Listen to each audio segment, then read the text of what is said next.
오늘은 청교도 사상에서 청교도와 거룩한 삶에서 가정의 부분을 조금 다뤄보려고 합니다. 가정의 부분인데 제일 처음에 올려놓은 글이 있죠.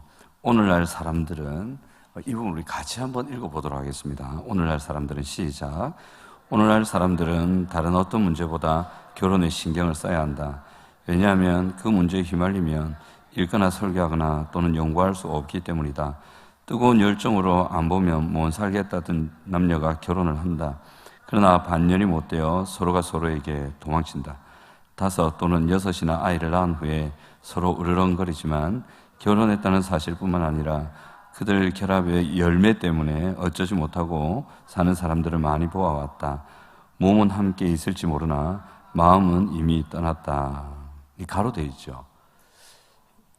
요즘 사람들하고 좀 비슷하지 않나요? 그죠?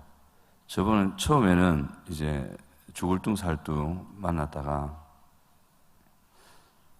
결혼하고 나서 아이를 낳고 나서 이제 으르렁거리면서 사는데 이제 그 결혼의 열매인 애 때문에 서로 헤어지지도 못하고 그죠? 평생을 그렇게 가는 사람들. 그죠? 참 오늘날의 여러 부부들 또는 커플들을 얘기하는 것 같은데 이 언제적 사람이 한 얘기냐면 16세기 때 한 사람입니다. 16세기면 지금 21세기잖아요. 한 5세기 전에, 500년 전에 사람이 얘기했어요. 이 말을 누가 했냐면 마틴 루터라고 아시죠? 종교개혁의 저 출발이었다. 물론 마틴 루터가 출발은 아니었지만 그 사람을 통해서 이제 종교개혁에 불이 확 붙는데 마틴 루터가 16세기에 자기 주변에 있는 가정들을 보면서 이런 얘기를 했습니다. 그러니까 이 마틴 루터는 나중에 칼빈이나 여러 종교개혁자들에게 많은 영향을 미쳤고 특별히 이 사람은 청교도들에게도 많은 영향을 미쳤습니다. 그러니까 청교도들이 살았던 당시에도 가정의 모습이 이랬다는 거죠. 많은 결혼의 모습들도 이랬고 그러니까 이런 좀 좋지 못한 가정의 모습을 가지고 있는 그 사회에서 청교도들은 그 가정의 모습을 극복하고 그 사회를 변화시키는, 나라를 변화시키는 그런 역할들을 감당했고 그런 가정을 만들었습니다. 그렇다면 오늘날 우리가 비슷한 환경인데 이 어려움을 극복했던 청교도들의 얘기를 들어보는 것도 필요하지 않겠습니까? 제가 엮이는 가정과 숨기는 가정에 대해서 잠시 언급을 드리고 넘어갈 텐데 엮이는 가정이라고 많이 들어보셨죠? 그죠? 10대 에봇에서도 자주 언급을 하고 함께하는 교회 성도님이라고 하면 그 엮이는 가정에 대해서 좀 아실 겁니다. 아시는데 우리 한국에 지금쯤이면 한 90%가 엮이는 가정입니다. 믿어지시나요? 90%라고 하면 어느 정도냐면 지금 여기 앉아 계신 분들 중에 요 끝에 맨 뒤에 서너 분 빼고는 다 엮이는 가정이에요. 맞죠? 대답을 안 하세요? 확률적으로는 그렇습니다. 통계적으로 그렇다는 거죠. 그 정도로 우리나라에 심각한 문제를 가지고 있는 가정, 그런 엮이는 가정들이 참 많습니다. 방금 우리가 읽었던 이 글이 역기능적인 성격을 가진 남녀 사이에 충분히 일어날 수 있는 일입니다. 엮이는 가정에 자라난 사람들을 성인아이라고 하는데 그 성인아이들이 연애할 때 특징이 여러 가지가 있는데 그 중에 한 가지가 뭐냐면 사귈 때요. 진짜 뜨겁게 사깁니다. 너 없으면 못 산다 할 정도로 그렇게 뜨겁게 사깁니다. 물론 다는 아니겠지만 많은 경우에 그렇고 또 어떤 특징이 있냐면 이 성인아이들은 그렇게 뜨겁게 사귀다가도 금방 또 싸웁니다. 어느 정도로 싸우냐면 서로 막 선물을 주고받고 했겠죠. 대판 싸우잖아요. 그럼 선물을 달라고 합니다. 뺏어가요. 심지어는 그 실내 자전거 있잖아요. 그것도 도로 가져갑니다. 그랬다가 화해하거든요, 다시. 그럼 다시 원위치 시켜놔요. 이 일을 여러 번 반복한다니까. 이게 역기능성을 가진 성인아이들의 연애 특징입니다. 이 본문의 얘기가 딱 그거거든요. 엮이는 가정의 특징이 한번 보면 이 사람들은 이제 그들이 가진 문제를 부인하고 친밀감을 잘 느끼지 못하는 가정입니다. 가족 안에 친밀감이 잘 없어요. 그리고 수치심에 기반을 두고 있고 그들의 역할이 딱 경직되어 있고요. 그리고 서로 경계선 안에 서로 속박되어 있다. 이거는 서로 감정적으로 엮여 있다 이 말입니다. 그리고 엮이는 가정의 식구들은 개인적인 필요를 충족시켜 줄 수 없는 상황이 있습니다. 뿐 아니라 진정한 인격적인 접촉이 없습니다. 그래서 관계라는 걸 잘 몰라요. 딱 제가 그렇거든요. 저는 관계를 잘 모릅니다. 정말이요. 황당 목사님이 저보고 자꾸 관계 연습해라 하시는데 왜 그거 하라 하시겠어요? 잘 못하니까 그러겠죠. 저희 잘 몰라요. 제가 이제 엮이는 과정에서 자랐거든요. 그리고 개인은 가족을 위해서 희생해야 돼요. 개인이 무시되는 환경이고 또 가족 안에 있는 규칙들이 딱 굳어 있고요. 비인간적이고 비타협적이고 바꿀 수 없습니다. 그게 가족 내에 융통성이 없어요. 뿐만 아니라 어떤 가족 내의 비밀 철저히 지키고요. 자기 가정 얘기를 안 해요. 엮이는 가정의 가족들의 특징이 자기 가정에 대한 가족사를 얘기를 잘 안 합니다. 그래서 그 사람은 미스테리입니다. 히스테리가 아니고 미스테리. 테리우스 말고요. 미스테리. 재미없습니다. 아주 미스테리예요. 자기 얘기를 안 하니까 늘 베일에 쌓인 사람. 제가 그랬거든요. 딱 그래요. 그 다음에 가정을 지배하는 어떤 가정 내에 그 문제가 있어요.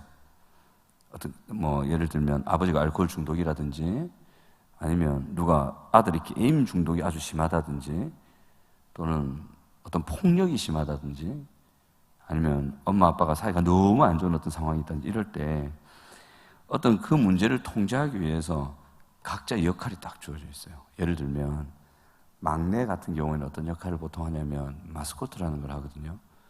그래서 아빠가 술을 대판 먹고 오잖아요. 그래서 이 아빠가 술을 마시면 다 깨부셔. 집에 와서 막 으아 하고 문 빵 차고 들어오면 이 막내는 뭘 하냐면 아빵 이래요. 아빵 왔어 이러면서 아빠를 막 웃긴단 말이에요. 그러면서 그 순간이 모면될 수 있도록 어떤 역할들이 딱 있어요. 역할놀이라고 그러는데 한번 생각해 보세요.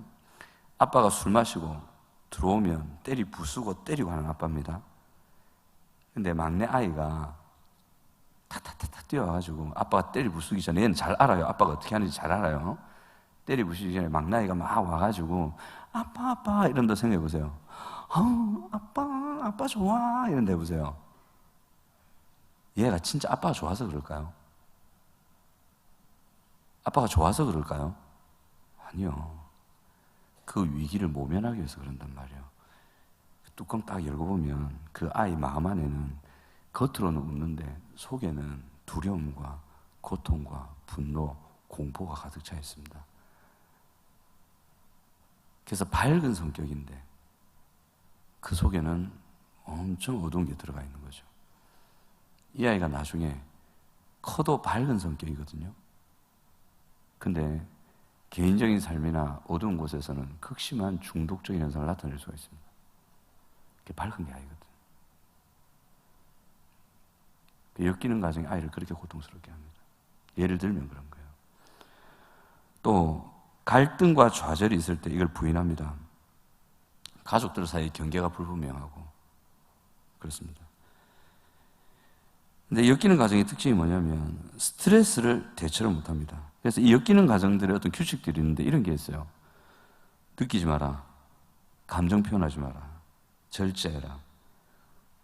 무슨 일이든지 있는 그대로 받아들이지 말고 부인해라. 괜찮다고 해라.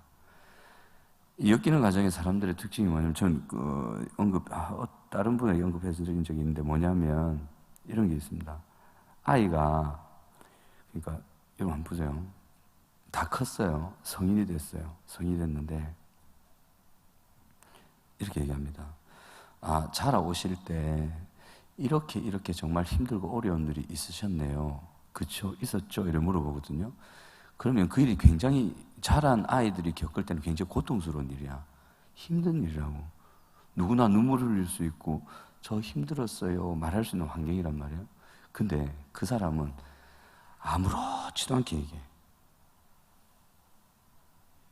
이게 무슨 말인지 이해하셔야 되는데 전혀 아프지 않는 것처럼 얘기해요.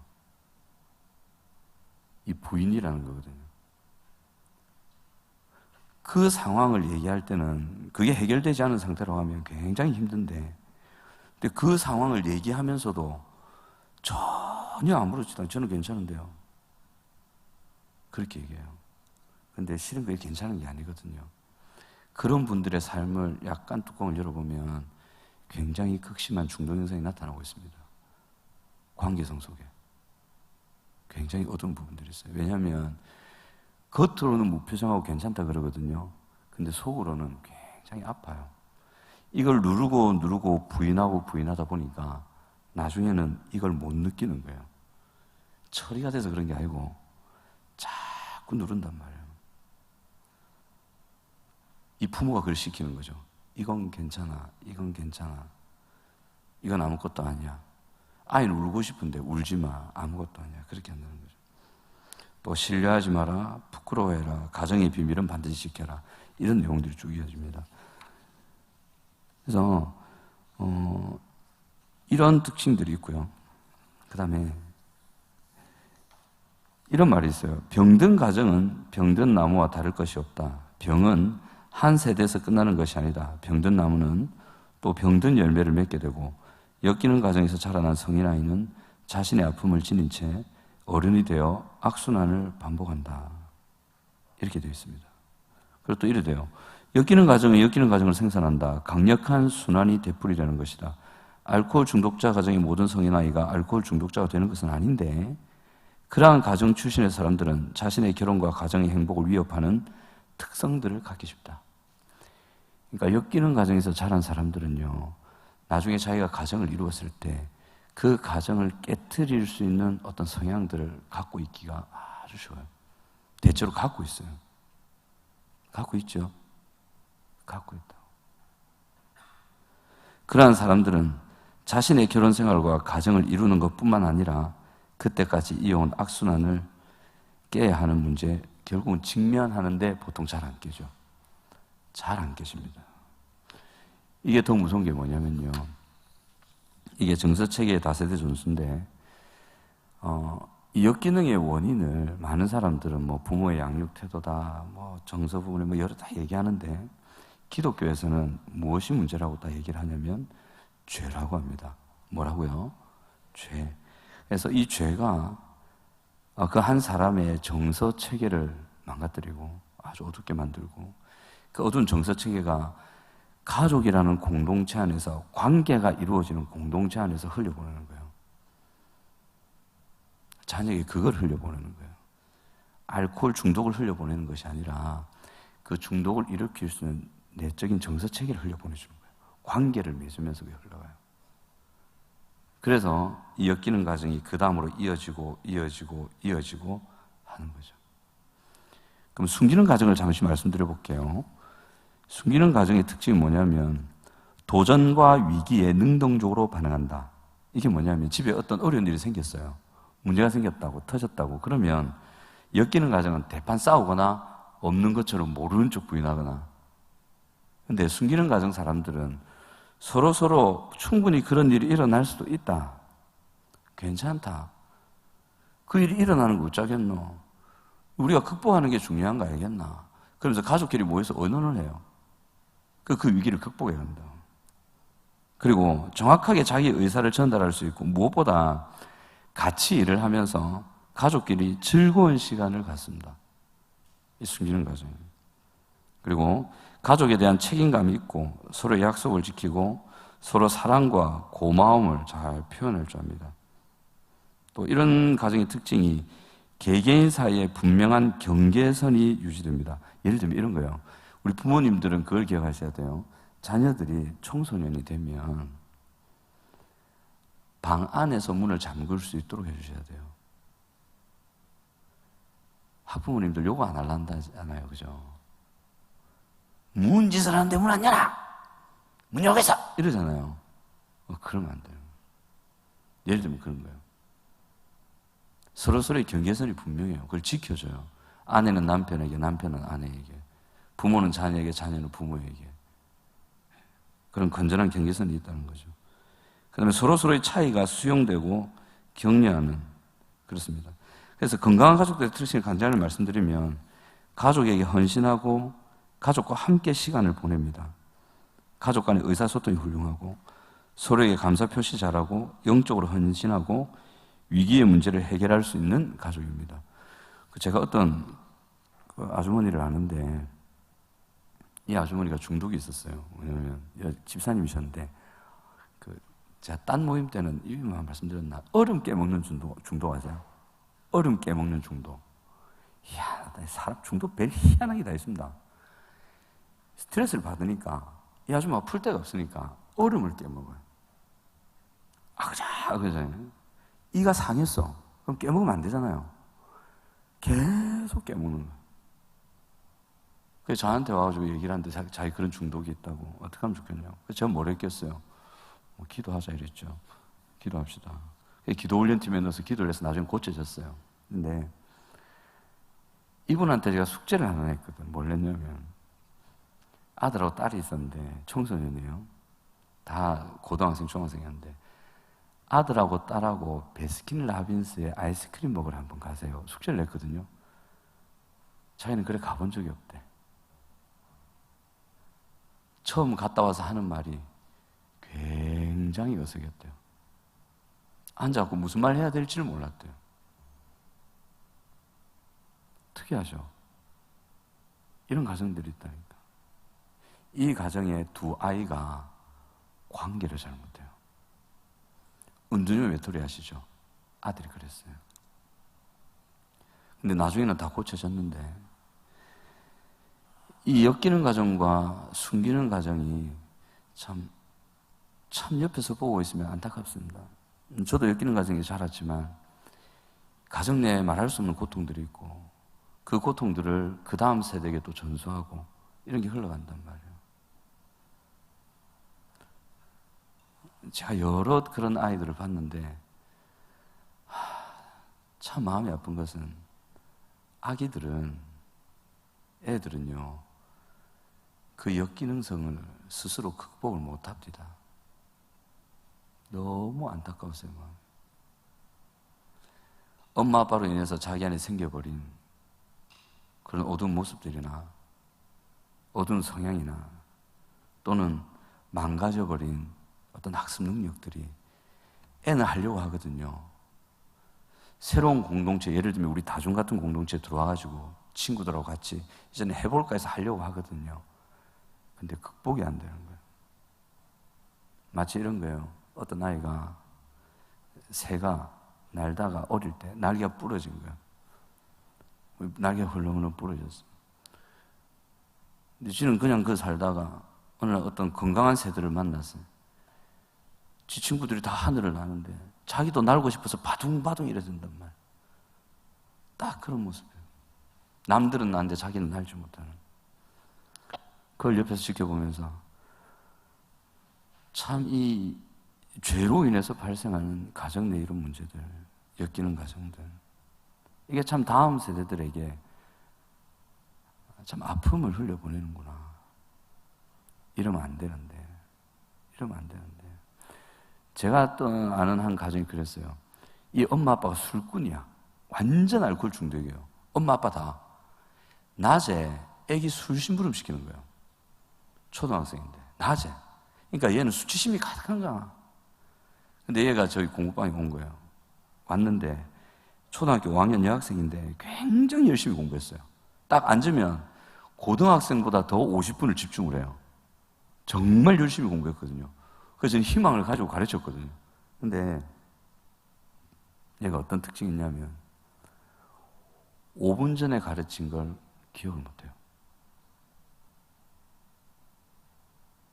가르쳐 주잖아요. 풀어요, 그때. 5분 딱 지나서 그 문제 다시 풀게 하잖아요. 똑같은 문제. 못 풀어요. 애가 답답한 거예요. 머리가 나빠서 그럴까요? 아니요. 문제 풀 때 보면 잘 풀어. 기억을 못하는 거예요. 왜 기억 못하는지 아세요? 그게 뇌 안에 있는 기억세포를 망가뜨리는 호르몬 때문에 그래요. 그 호르몬이 언제 나오냐면 극심한 불안이 있을 때, 특별히 부부싸움할 때, 가정 내에서 불안정이 있을 때, 그 스트레스가 확 쌓이면 그 호르몬이 나오거든요. 그게 기억세포를 망가뜨립니다. 너무 안타까워서 애를 보는데, 그렇게 이 역기능이 가져오는 문제가 아주 심각합니다. 그 아이 지금 어떻게 되는지 모르겠는데 참 아까운 아이였어요. 그 엄마 아빠가 정신을 차렸으면, 그 엄마 아빠가 회개하고 하나님의 은혜로 역기능을 극복하고 순기능적인 성격과 성향과 삶과 관계를 회복했다면 이 아이가 참 우수한 아이가 됐을 건데, 인내심 있어요, 지긋해요, 머리도 좋아요, 기억력이 없어요. 얼마나 좋아했을까 싶어요. 아까 저희들이 읽었던 오늘날 사람들은 이 내용이 16세기에도 있었습니다. 그때도 엮이는 가정들이 있었단 말이에요. 많은 문제를 일으키는 가정들이 이 청교도들이 살았던 시대도 가득했단 말이에요. 그런데 중요한 건 뭐냐면 이거예요. 청교도들은 그 엮이는 걸 이겼다. 이 역기능적인 요소를 이겨냈다 이 말이에요. 이게 중요한 거거든요. 그래서 우리 성경을 한번 찾아보겠습니다. 성경 어디를 보시냐면 이사야서 11장 6절에서 8절, 방송실 혹시 가능하면 띄워주시고요. 이사야서 11장 6절에서 8절을 한번 볼게요.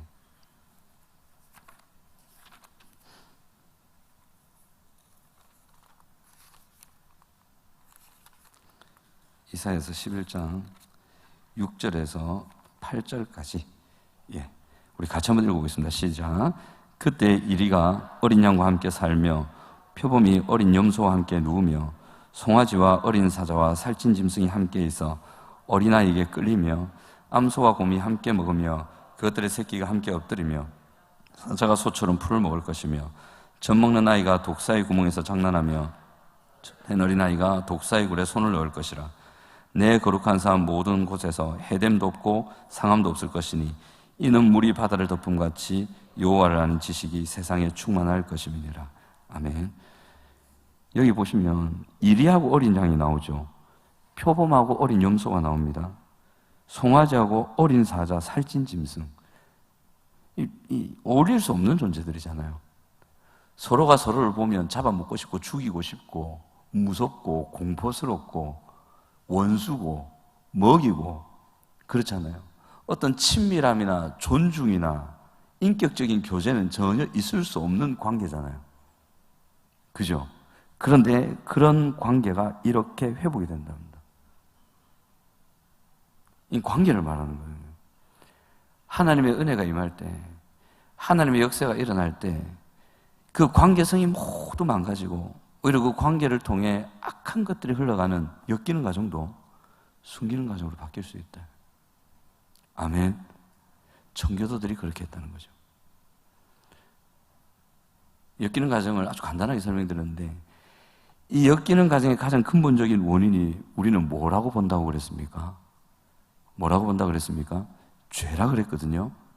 죄가 그 원인이 되었다 그러거든요. 근데 마태복음에 보시면 마태복음 1장 21절에 예수께서 이 땅에 오신 것은 자기 백성을 어디에서 구원하려 하심이라? 죄에서 구원하려 하심이라. 그래서 청교도들이요, 죄에 대해서 굉장히 관심이 많았습니다. 이 청교도들을 어떤 사람은 그래요. 죄의 신학자라 부르기도 해요.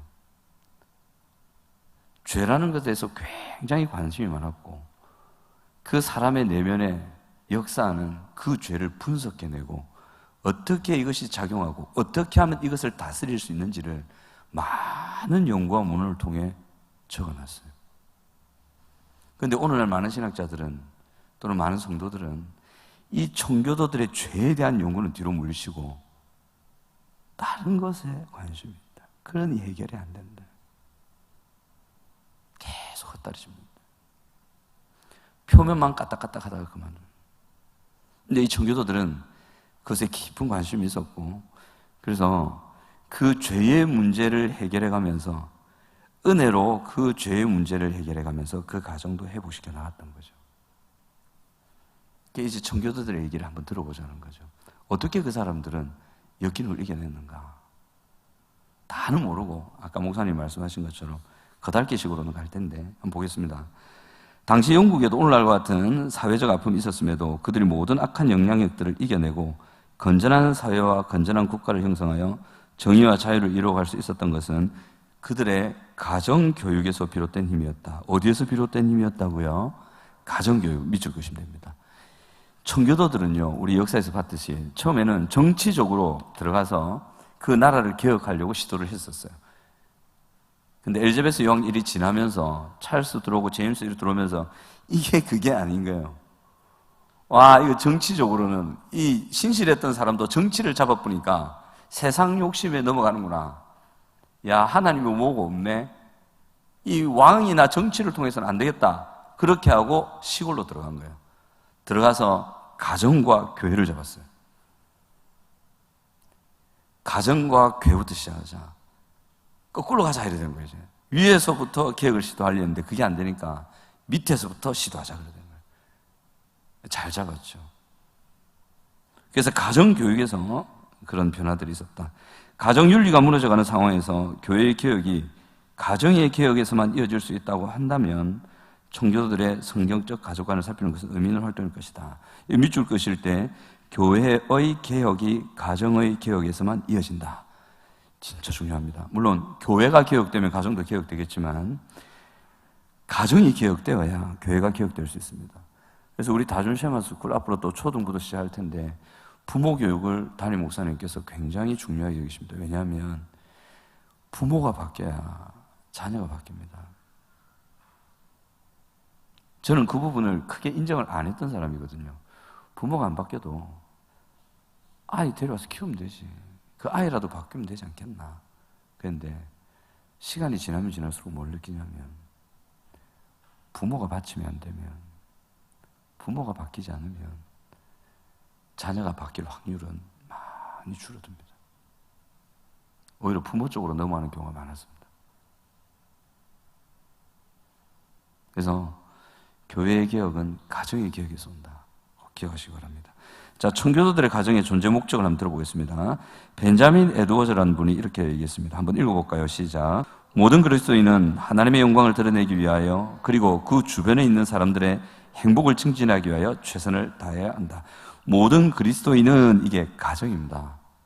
모든 그리스도인 가정은 하나님의 영광을 위해야 되고 뿐만 아니라 주변에 있는 사람들의 행복을 증진하기 위해서 존재한다. 첫 번째가 하나님의 영광을 위하여라고 되어 있는데 이는 하나님께서 사람을 만드신 목적이기도 하고 아담과 하와를 만드셨잖아요. 그럼 그 둘이는 가정이잖아요.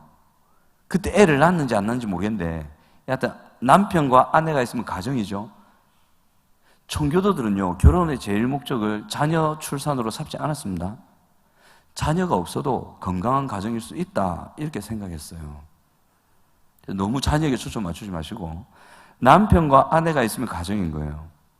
근데 이 가정의 목적이 이거라는 거죠. 첫 번째 하나님의 영광을 위하여. 근데요, 이 가정을 이룬 남편과 아내가 또는 남편과 아내를 이루어주는 이 가정이 하나님의 영광을 온전히 바라고 그것을 추구했을 때 가장 행복했습니다. 또 가장 뜨겁게 사랑했습니다. 맞죠? 아담과 하와가 하나님의 영광만을 위하는 삶을 살 때 아담이 하와한테 고백한 말이 있잖아요. 뭐라고 했죠? 내 뼈 중에 뼈요, 내 살 중에 살이로다. 음에 이쁜 거 이렇게 얘기했잖아요. 얼마나 예뻤을까요? 얼마나 사랑스러웠을까요? 근데 희한하다. 하와가 하는 말은 없네. 그치? 음에 태양과 같은 당신이요, 이런 말은 안 해요. 하여튼 보통 남자들이 그래서 여자한테 꼭 넘어가잖아요. 그 원리인가 봐요. 하여튼 하나님의 영광을 위할 때 그 가정 행복했다. 가장 영광스러웠다. 탁월했다. 그리고 그때 그 주변에 있는 사람들의 행복을 위하여 살 수 있었다. 그때 아담이 그 에덴 동산을 탁월하게 행복하게 만들어가고 있었죠. 이 하나님께 지으신 가정의 목적이 이거라는 겁니다. 그래서 우리가 청교도들처럼 이 가정의 목적을 먼저 분명히 하셔야 됩니다. 여러분, 기독교인 가정의 주목적이 행복이 아닙니다. 평안이 아닙니다. 잘 사는 게 아닙니다. 다자녀가 아닙니다. 청교도들은 자녀가 없어도 크게 개의치 않았습니다. 그 가정이 하나님의 영광을 위하고 주변에 있는 많은 사람들을 행복하게 하는 선한 영향을 미친다면 그 가정은 성공한 가정이다. 정말 건강한 가정이다. 그렇게 청교도는 생각했습니다. 그래서 우리가 가정의 목적이 지금 무엇인지 점검을 해봐야 됩니다. 이러한 목적은 하나님의 뜻을 구현한 청교도들의 가정 생활을 통해 이루어져 갔고, 청교도들의 철저한 미줄것이면 됩니다. 성경 제일주의적 생각과 삶은 그들의 가정 생활에서도 성경의 권위와 가치를 높였고, 공예배, 기도생활, 경건훈련은 영국 사회를 새롭게 한 중요한 삶이었다. 사회 구성원 중 가장 작은 단위인 가정은 청교도들의 꿈과 이상을 실현한 구체적인 학습장의 훈련장이었다. 청교도들은 꿈이 있었습니다. 영국을 하나님의 나라로 만드는 것. 영국 전체에 하나님의 그 선한 통치가 이루어지는 것. 그걸 꿈꿨거든요. 청교도들은 그 출발을 가정으로 잡은 거예요. 그렇게 가정이 중요해요, 여러분. 한번 꿈꿔보십시오. 여러분들의 가정을 통해서 우리 부산 땅이 선한 영향력을 받고 우리의 가정을 통해서 이 부산 땅이 바뀌어간다고 한번 생각해 보십시오. 생각이 안 되시나요?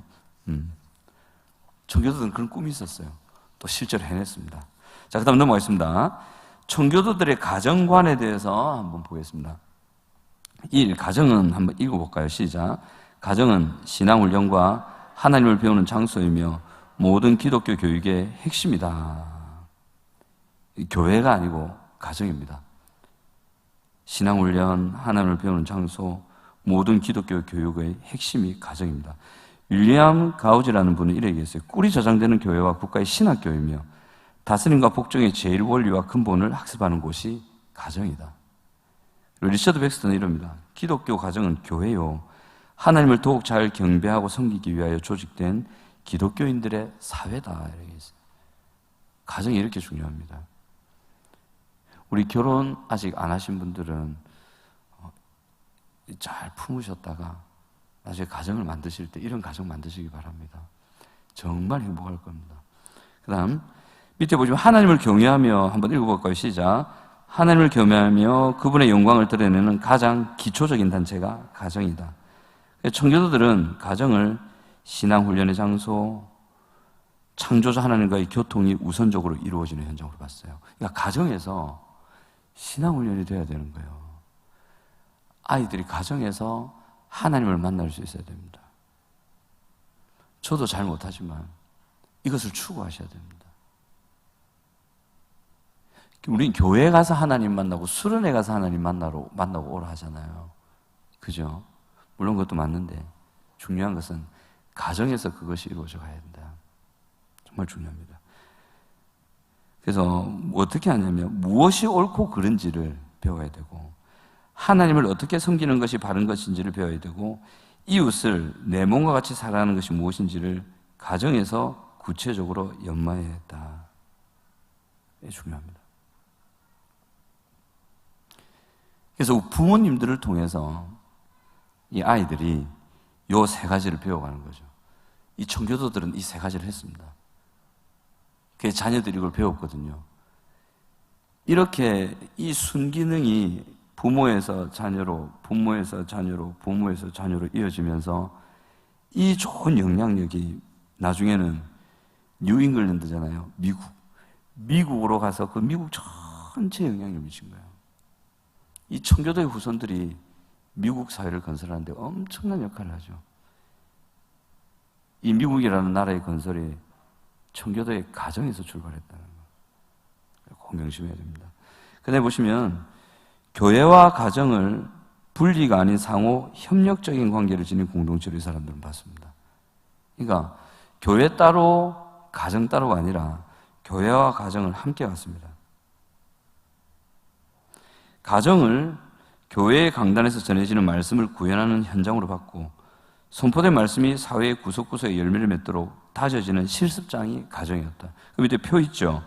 처음에 교회의 가르침이고 그 다음은 가정에서의 실천과 교육이고 그 다음에 일상의 삶이고 이것이 영국의 얼굴이 되었습니다.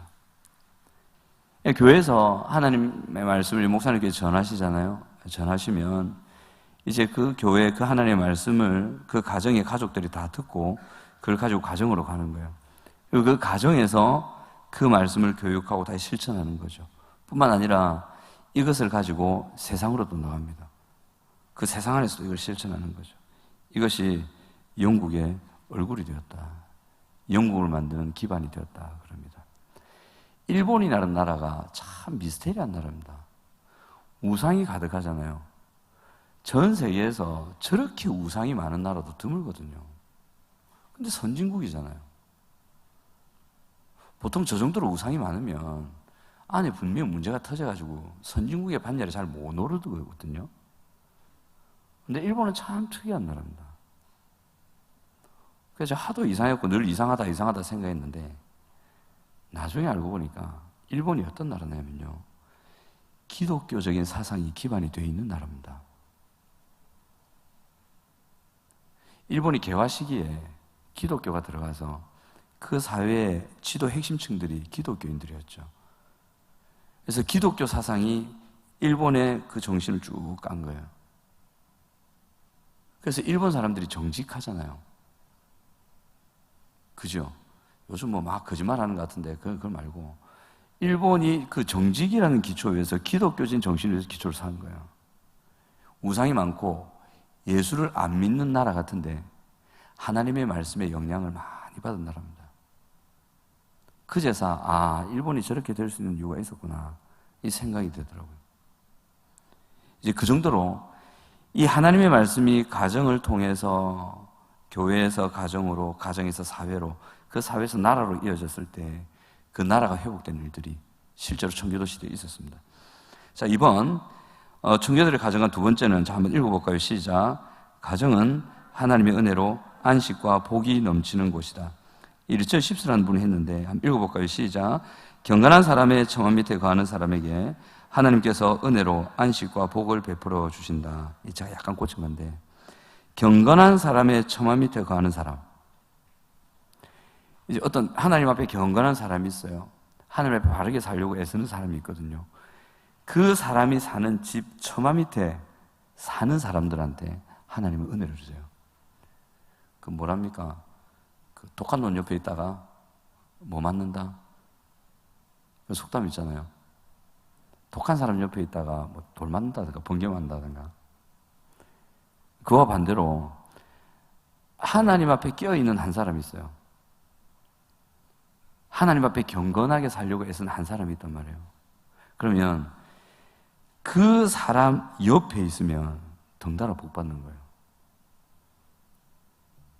청교도들이 그걸 알았어요. 그래 리사 집사람 분이 그래 얘기하죠. 그래서 이렇게 얘기합니다.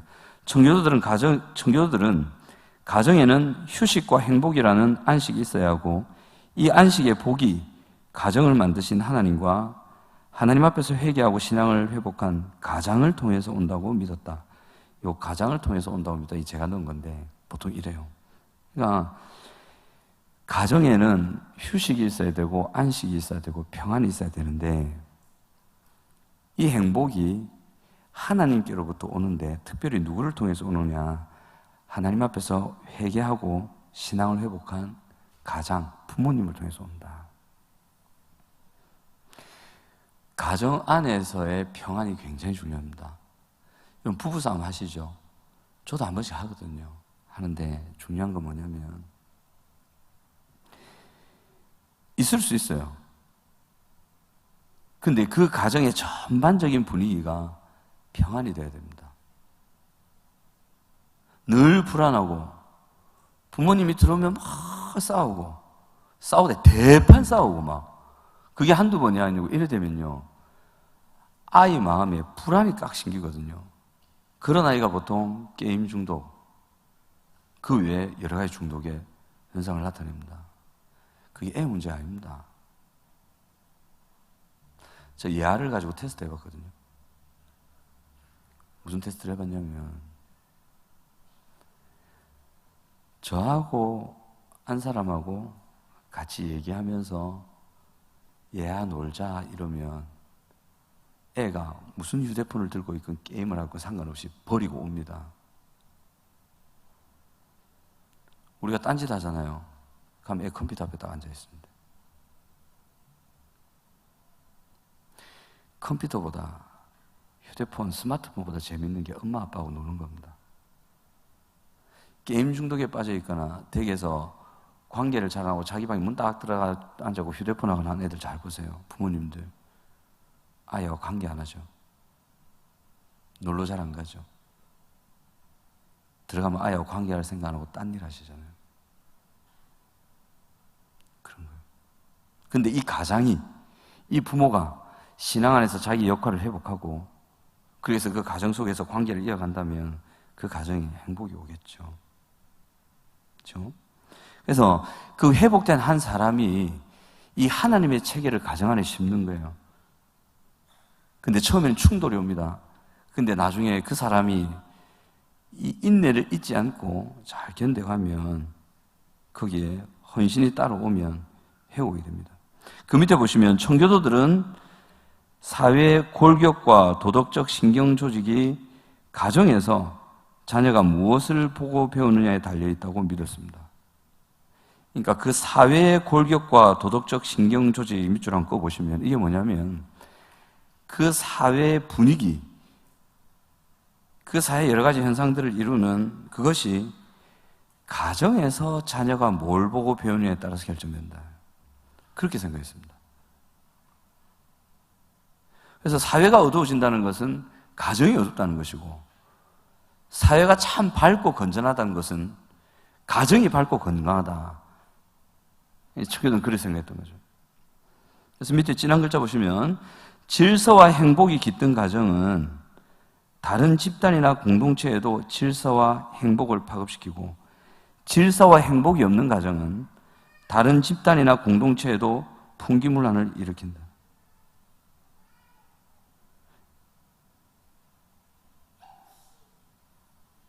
아유, 기침하셨네요. 자, 그 밑에 손가락표 한번 보세요. 같이 읽어보겠습니다. 시작. 역기능적 가정에서 성인 아이로 자란 자녀는 성인이 되어 리더가 되었을 때 그가 속한 공동체, 가정과 학교와 직장 등을 역기능적 공동체로 만든다. 이 말입니다. 청교도들은 역기능이라는 말을 잘 몰랐거든요. 요사에 나온 단어인데 다 이 얘기를 하고 있는 거예요. 역기능 속에서 자란, 그래서 역기능적 성격을 가지고 있고 성인아이적인 그 내면적 속박으로서의 그런 걸 가지고 있는 사람이 쎄장 된다 생각해 보세요.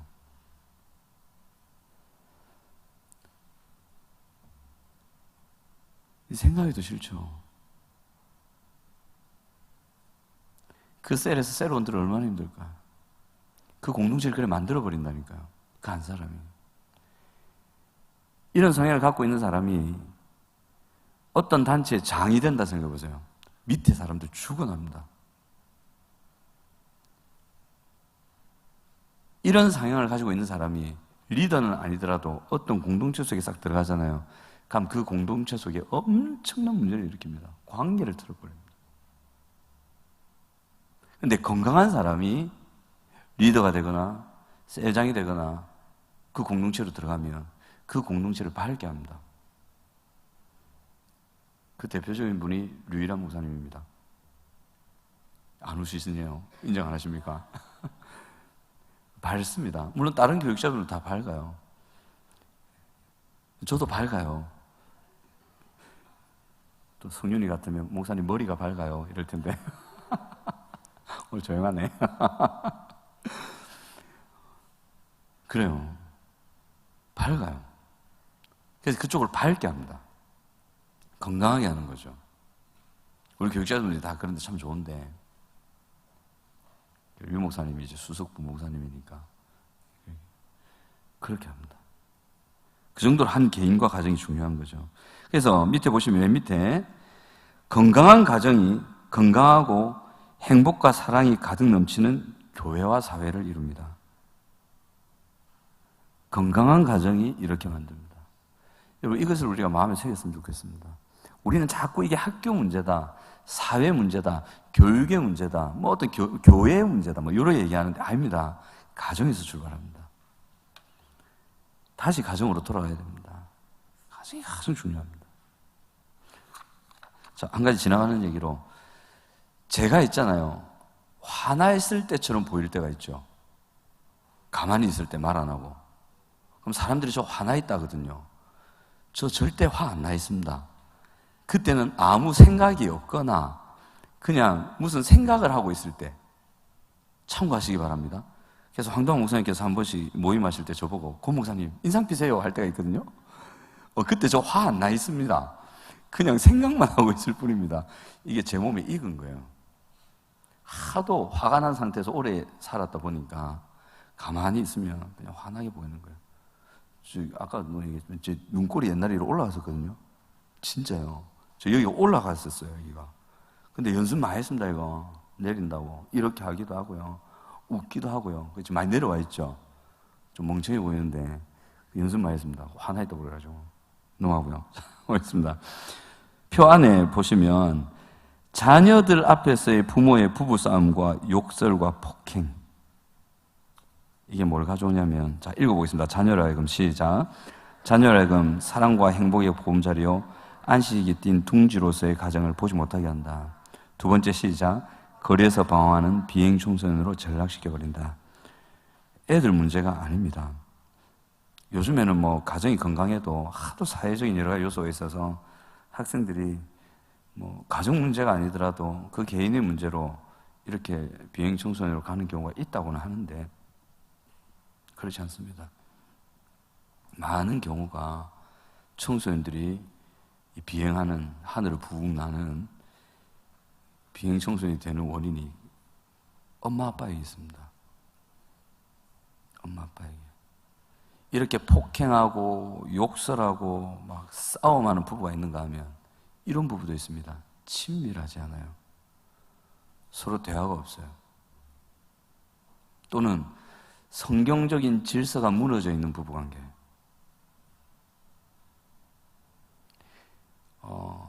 가정의 머리는 누굽니까? 예수님입니다. 그 예수님이 가정의 리더로, 머리로 누구를 세워두셨어요? 남편을 세워뒀습니다. 그래서 아내는 남편에게 복종해야 합니다. 아내는 남편을 존경해야 합니다. 하나님이 정하신 질서입니다. 남편은 아내를 몸과 같이 사랑해야 합니다. 근데 서로가 필요를 채워주지 않는 데서 남편이 하는데 내가 왜 해? 아내가 하는데 내가 왜 해? 그거는 죄성입니다. 이 질서가 무너진 가정도 비행 청소년을 만들 가능성이 큽니다. 오늘 제가 이 글에는 싣지는 않았는데 가정에서의 남편과 아내의 관계에 대해서 청교도들은 자세하게 다뤘거든요. 조금 전에 말씀드린 그 질서의 부분 있잖아요. 굉장히 강조했습니다. 이 질서가 무너질 때 가정은 무너진다. 이 가정이 무너지면 사회와 국가가 무너진다. 그러니까 철저하게 머리 대신 그리스도, 그분이 세우신 남편을 가정의 머리로 하고 아내는 그 남편을 잘 섬기고 남편은 아내를 극진히 사랑하고, 이걸 굉장히 강조했습니다. 요즘에는 남자들이 불쌍하잖아요. 그죠?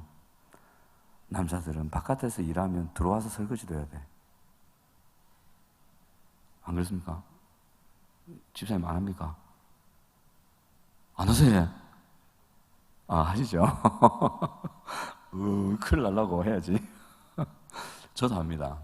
자주는 아니지만 요즘에는 우리 딸아이에게도 좀 자주 시키는데 대장 시키는데 이 질서가 중요합니다. 그래서 자녀들 앞에서 부모가 잘 살아야 된다. 나중에 나오는데 보겠습니다. 다음 3. 이제 청교도들의 자녀 양육 부분을 좀 보겠습니다. 이 부부 관계를 제가 다루지 않고 그동안 좀 결혼 관계는 좀 다뤘기 때문에 이제 자녀 양육과 자녀 훈육 부분에 좀 다루도록 하겠습니다. 3번. 청교도들의 자녀 양육 부분 1번 한번 같이 읽어볼까요? 시작. 청교도들은 그들의 자녀를 하나님의 소유이며 신앙으로 양육해야 하고 성인이 되었을 때 사회에 기여할 수 있는 구성원으로 자라도록 한다. 이런 생각을 가지고 자녀를 양육했어요. 그래서 크게 두 가지로 가르쳤는데 영적이고 도덕적인 훈련을 했고 또 근로를 가르치도록 강조를 했습니다. 영적이고 도덕적인 훈련은 제가 간단하게 했습니다. 잘 아시는 거기 때문에 교리문답을 굉장히 강조했어요. 신앙 고백서 이런 거 있지 않습니까? 웨스트민스터라든지 대소요리 문답 뭐 이런 것들을 해서 아이들에게 교리문답을 굉장히 가르쳤고 강조했고, 그 다음에 외적으로 자녀들이 성경의 규범을 따르고 있는지 아닌지 잘 살폈어요. 진짜 그 말씀대로 순종하고 사는지 아닌지 잘 살폈고요.